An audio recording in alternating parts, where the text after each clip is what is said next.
Hola amigos, ¿qué tal? Es un gusto saludarles de nuevo. Mi nombre es Alejandro Carabeo Alfonso. El día de hoy quiero comentar sobre la elección del 1 de junio pasado. La elección del Poder Judicial, una elección del cual estuvimos diciendo que era importante saber la dimensión del daño que le estaban haciendo a la democracia. Hicimos los comentarios desde una perspectiva social, política y desde nuestro punto de vista también jurídico. Y en ambas la elección resultaba ser, por decirlo menos, una elección fraudulenta, una elección fallida, una elección carente de requisitos de forma, de fondo, y que al final de cuentas no iban a abonar bajo ninguna circunstancia en fortalecer la democracia hacia el futuro y sobre todo en fortalecer al Poder Judicial Federal. Finalmente, en estos momentos podemos decir que si la elección es ratificada por el Tribunal Electoral, que esperemos que alguien la impugne y que puedan pues derribarla y reponerla hasta 2027, y si no, bueno, pues si se imponen a los actuales candidatos electos, ministros de la Suprema Corte de Justicia de la Nación, que más allá de quienes sean, que más allá de los personajes, los claroscuros que puedan tener como funcionarios, como abogados o incluso como persona, eso es intrascendente frente al fondo del asunto, que es el haber vulnerado los principios constitucionales, los principios del derecho electoral y los principios de la democracia. Si de llegar a ratificarse a todos estos personajes que integrarán la Suprema Corte de Justicia, en este momento estaríamos hablando de que tendríamos una corte espuria, que se habrían elegido ministros espurios. Espurio es algo que proviene de lo fraudulento, del engaño, de la mentira, de la simulación o de un acto contrario al derecho en este caso. Y creo que a todas luces quedó comprobado que la elección judicial pues careció de muchos principios del derecho y de muchos principios democráticos. Es una elección a todas luces que careció del mínimo aseo, ¿sí? De hecho, es una elección plagada de delitos electorales, como ya lo dijimos, plagada de delitos electorales, plagada de informalidades, de requisitos de invalidez. Pues quién organizó, quién estuvo al pendiente de eso, quién movilizó a los ciudadanos, cómo fue la forma de cómo votaron. Dicen que fue una elección, escuchaba yo al senador Fernández Noroña, que decía que la elección había sido a través del pueblo, con el voto libre y secreto. Decía, ¿cuál libre, cuál secreto si les dieron a todo el mundo un acordeón de los pocos que votaron? Cabe destacar, fíjense, la elección total dicen que fue entre 11 y 13 millones de votos, más o menos, ¿no? Que todavía está por checarse bien los datos al respecto, ¿no? Porque ahí también quedaron muchos claroscuros. Fíjense, en el país más o menos son 14 millones y medio de personas que reciben algún beneficio social, algún programa social de gobierno. Es decir, incluso en eso les falló porque ni siquiera no pudieron movilizar a todos los que votaron a la hora de la elección, pues no completaron los 14.5, y se habla de que fueron cerca de 3 millones de votos nulos. Pues caramba, entonces estaríamos hablando que más o menos fueron como 9 millones que pudieron movilizar de los 14.5 millones, ¿sí? Entonces, decir que fue una elección donde el pueblo fue libre y soberanamente elegirlo, que el voto fue libre y secreto, no frente a una inducción y a una coacción del voto, coacción porque muchos de ellos eran sujetos beneficiarios de programas sociales. Una. Dos, y inducción porque además le dieron un listado para saber por quiénes iban a votar. Evidentemente por los que votaron, que fueron los que se inscribieron, pues todos eran provenientes o emanados del partido que hoy gobierna y del propio gobierno, ¿no? Entonces, del gobierno en turno. Entonces, es decir, ahí es donde se configura además una elección de Estado, una elección fallida. ¿Por qué? Porque solamente participó un grupo determinado de ciudadanos que son afines al régimen político actual. Es decir, fue una elección de Estado, evidentemente. Entonces, lo que vamos a tener en la Corte, más allá de quienes sean, no se trata de racismo. Yo escucho también que, por ejemplo, la misma presidenta o el presidente del Senado hablan de racismo. Yo digo, si fuera racismo, si los mexicanos en lo general fuéramos racistas, bueno, pues la persona que hoy nos gobierna es de ascendencia judía. Entonces, ¿cómo es posible que puedan decir semejante cosa si tenemos a alguien que es étnicamente, podríamos decirlo, en un esquema de racismo, decir, no, étnicamente es distinto a nosotros, ¿no? Como no sé, o sea, como se presenta en muchas partes del mundo, ¿no? En África principalmente. No estamos atrasados como en África. Estarán quienes dicen eso, mentalmente sí tendrán un atraso colonial, ellos, no el resto de los mexicanos. Eso es mentira de que haya algún racismo en lo particular hacia algún ministro. Finalmente lo que hubo es una protesta ciudadana de casi 90 millones de ciudadanos del país que dijimos no a una elección que se antojaba por demás fraudulenta, por demás una elección de Estado, por demás una elección antidemocrática, por demás una elección anticonstitucional, por demás una elección ilegal y por demás una elección ilegítima. En definitiva, ilegítima. Obviamente, también nos enfrentamos el día de la elección o en estos tiempos que han seguido a una serie de circunstancias jurídicas en las que tendremos que mejorar, porque el hecho de que haya votado aproximadamente en el porcentaje mínimo, eso yo creo que los votos válidos pues llegará al 8%. Entonces, si del universo del total de votantes que hay en el país, ¿sí? Que son casi 100 millones de votantes o de personas que pueden asistir a votar a favor de alguien, ¿no?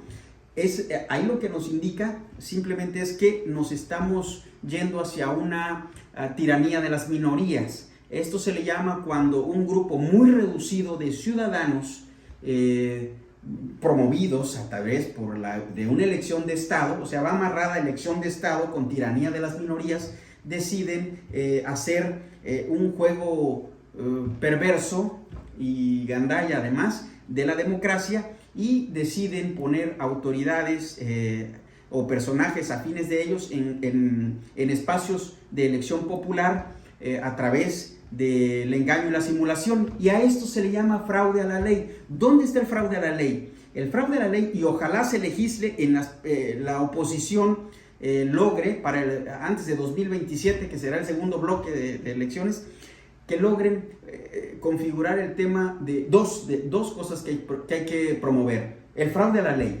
El fraude a la ley, ¿cómo se hizo ahora? Bueno, que como no hay en nuestro código no se establece un porcentaje determinado, en el caso concreto de las votaciones, de cuánto es, en base al número total del 100% de votantes, cuántos de los que asistan a votar deben ser los requisitos o lo mínimo que tenga una elección para declararse válida.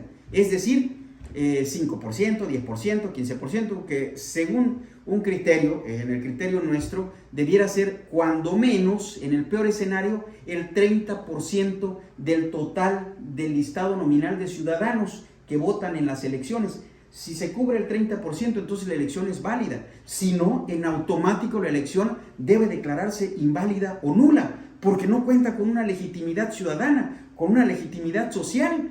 Y si se promueve la tiranía de una minoría, ¿sí? O una elección de Estado prácticamente, que eso fue lo que nos ocurrió en este país en la elección judicial del 1 de junio. Entonces ojalá y se legisle en materia electoral y se establezca como un porcentaje mínimo del 30% sobre el listado nominal de electores, para que la elección constitucional de que se trate, sea del legislativo, del ejecutivo o ahora del judicial, pueda declararse válida y pueda ser legítima. De la otra manera, esta es una elección absolutamente ilegítima, absolutamente. Y más le vale también al partido mayoritario y al gobierno en turno que así lo hagan, porque cuando las cosas cambien, ¿sí? Cuando llegue a gobernar otro partido en la presidencia de la República o en la Cámara de Diputados y Senadores, se las van a aplicar también a ellos. Entonces más vale ponerle un freno y un contrapeso a este tipo de elecciones, ¿sí? ¿Sí? A las elecciones en general que tenemos en nuestro país, donde se establezca ese porcentaje mínimo para declarar la elección válida y que no sea que 7, 8 millones de mexicanos definan el rumbo de la justicia sobre los 93 o 90 millones de habitantes, que no creemos que sea la forma en la que se hizo. Y ojo, destaco de nuevo, yo estoy a favor de la elección de los cargos de ministros hacia abajo del Poder Judicial de la Federación o de la justicia mexicana. En eso coincido. En el desaseo que hicieron de esta elección, no, y lo dijimos y lo hemos sostenido y lo seguimos sosteniendo. Por eso yo digo ahora que vamos a tener una corte espuria, con ministros espurios. Y espurios, pues es eso, ¿no? Es alguien que sale de manera fraudulenta de algún lugar. Y fíjense, aquí traigo a colación de que cuando Andrés Manuel López Obrador en la elección contra Felipe Calderón, él fue el que acuñó el término de presidente espurio. Y dijo, a decir de él, que era porque Felipe Calderón provenía de una elección fraudulenta, ¿sí? De una elección fraudulenta. ¿En qué consistía? No lo sé, pero por ejemplo me remito a los resultados. La diferencia entre Felipe Calderón y Andrés Manuel López Obrador fue del 0.56%, la diferencia entre un candidato y otro. Felipe Calderón tuvo el 35.89% de las elecciones. Andrés Manuel tuvo el 35.31% de las elecciones, es decir, el 0.56 fue la diferencia en porcentajes. ¿Cuánto representaba? Felipe Calderón obtuvo 15.284.000 votos y Andrés Manuel 14.756.350 votos. ¿Sí? ¿Sí? O sea, el total de votantes en esa elección fue de 42 millones de votos. Esa fue la elección total, perdón, los votos válidos totales que hubo en esta elección. La participación fue del 58.55% en la elección de Felipe Calderón, ¿sí? El total de ciudadanos que podían participar en aquella elección de 2006, pues era de 71 millones de mexicanos. Esos eran el total, de los cuales votaron 42, que equivale al 58.55% de toda la votación. Es decir, fue una elección al final de cuentas concurrida. Fue una elección que quizás en cuanto a la participación ciudadana fue suficiente, fue basta, fue casi el 60% que participó del total de ciudadanos mexicanos de este país con capacidad para votar en las elecciones constitucionales. Y aún así, con todo esto, por cuestiones de percepción política o en el terreno de la verdad histórica o en el terreno de la verdad jurídica o en el terreno de la política, como haya sido, Andrés Manuel López Obrador acuñó el término de presidente espurio porque decía que provenía de la ilegitimidad y del fraude electoral. Algo muy parecido, igual o peor de lo que ocurrió ahora el 1 de junio con la elección de los ministros de la Suprema Corte de Justicia, ¿sí? Donde el fraude es evidente, la ilegitimidad es ilegitimidad ciudadana, la ilegitimidad jurídica es evidente, ¿sí? Y por ende es una elección de Estado y por ende hay un fraude electoral aquí evidente, ¿sí? Entonces, por eso, si a Calderón, con todos estos datos que estoy dando, se le nombró por parte de quien hoy comanda esta fuerza política importante en el país, llamó espurio en aquel entonces al presidente Calderón, bueno, pues hay todavía más elementos para que podamos llamar por su nombre también o por ese pronombre a los ministros actuales o los ministros que pretenden imponer a través del fraude a la ley, del fraude electoral y de la elección de Estado. Son ministros espurios. Todos ellos serán ministros espurios hasta que terminen. Son producto del fraude electoral, del fraude a la ley. Eso es en lo que respecta en este momento a los ministros.